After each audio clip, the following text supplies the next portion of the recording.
Sampo-harvennus.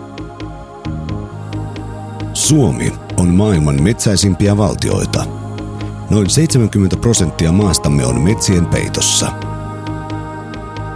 Suomen maapinta-alasta 86%, eli noin 26 miljoonaa hehtaaria, on metsätalousmaata.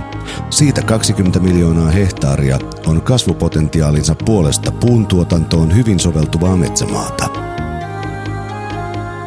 Suomi on perinteisesti ollut metsäteollisuuden ja metsäosaamisen maa. Suomalaisille puu oli pitkään elämän edellytys ja sen jalostaminen eri muodoissa merkittävä tulonlähde.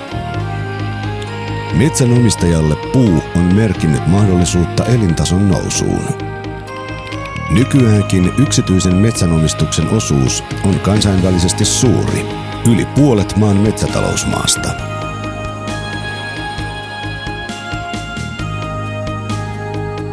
Sampo-harvennus lisää metsiköiden arvoa keskittämällä tuotannon hyvälaatuisiin ja arvokkaisiin puihin. Harvennuksien määrää ja voimakkuutta voidaan vaihdella puuntuotoksen, korjuun kannattavuuden ja kiertoajan optimoimiseksi. Harvennushakkuut pitävät puuston terveenä, nopeuttavat sen järeytymistä ja lisäävät metsän kokonaistuottoa. Harvennushakkuut ovat osa hyvää metsänhoitoa. Harvennushakkuille puuston kasvua ohjataan parhaisiin puuyksilöihin. Latvukset saavat lisää valoa ja kasvutilaa ja juuristo enemmän ravinteita. Vahvemmat puut kestävät paremmin tuulen ja lumen rasituksia. Harvennettu metsä järeytyy tukkimetsäksi harventamatonta nopeammin. Harvennushakkuut antavat metsänomistajalle myös myyntituloja. Ajallaan tehdyt harvennushakkuut voivat jopa kaksinkertaistaa metsiköstä saatavat tulot. Harvennushakkuiden oikea ajoitus on ensiarvoisen tärkeää, jotta metsän tuotto pysyy mahdollisimman korkeana. Ajan myötä puiden latvukset sulkeutuvat ja paksuuskasvu heikkenee ja tuotto tukkipuista uhkaa jäädä laihaksi. Tämän voi ehkäistä huolehtimalla harvennushakkuiden oikeasta ajankohdasta ja voimakkuudesta.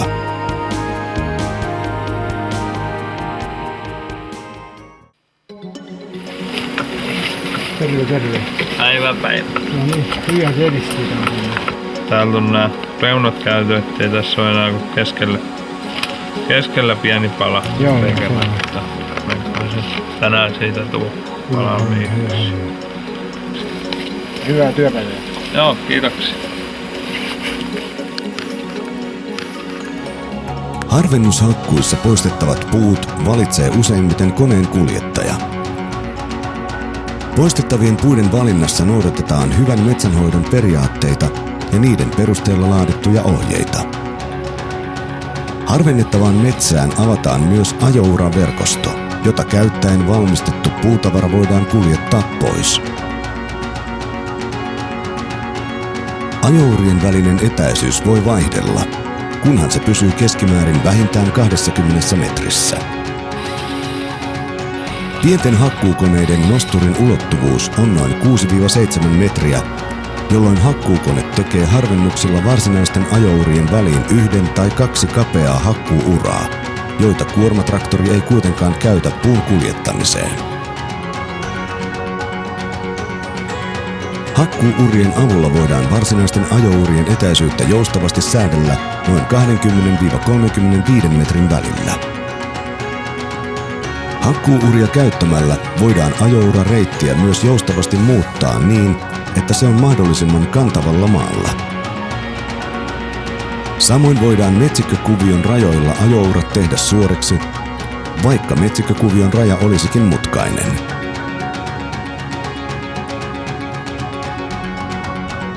Kuljettajan kannattaa suunnitella ajouraverkosto siten, että suuri osa ajourista on ympäri ajettavia. Tällä minimoidaan kokonaisajomatka sekä vältytään hankalilta risteyksiltä.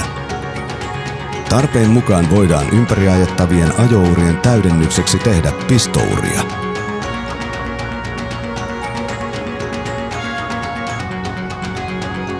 Sampo-harvennuksen avulla saavutetaan paras metsänhoidollinen, kauttaaltaan tasainen harvennusjälki. Sen ansiosta voidaan puun tuotantoa maksimoida sekä laadullisesti että määrällisesti. Ajourien alle jäävä metsämaan ala on mahdollisimman pieni. Sampo-harvennuksessa voidaan käyttää kevyttä ja edullista konekalustoa. Näin säästetään metsänhoidon kustannuksia. Kevyet koneet ovat myös ympäristöystävällisiä ja säästävät uusiutumattomia luonnonvaroja.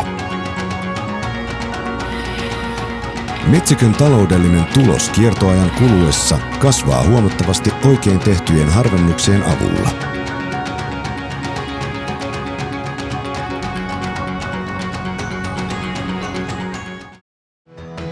Nuori ja tiheäkasvuinen metsä on harvennustyötä tekevän toimintaympäristö. Sampo Rosenlöv Harvesterin suunnittelussa etusijalla on koneen soveltuvuus harvennustyöhön. Sampo Rosenlöv Harvesteri on suunniteltu harvennuksiin. Kone kuormittaa harvennusmetsää huomattavasti vähemmän kuin järeät metsäkoneet. Harvesteriperheeseen kuuluu 2 mallia. Nuorten metsien harvennukseen suunniteltu SR 1046 Pro sekä raskaampi ja suorituskykyisempi SR 1066. Sampo Rosenlöv Harvesterit suunnitellaan ja valmistetaan asiakkaan toiveiden ja tarpeen mukaan yksilöiden Suomessa Porin tehtaalla. Tuottavaan metsänhoitoon Sampo Rosenlöv.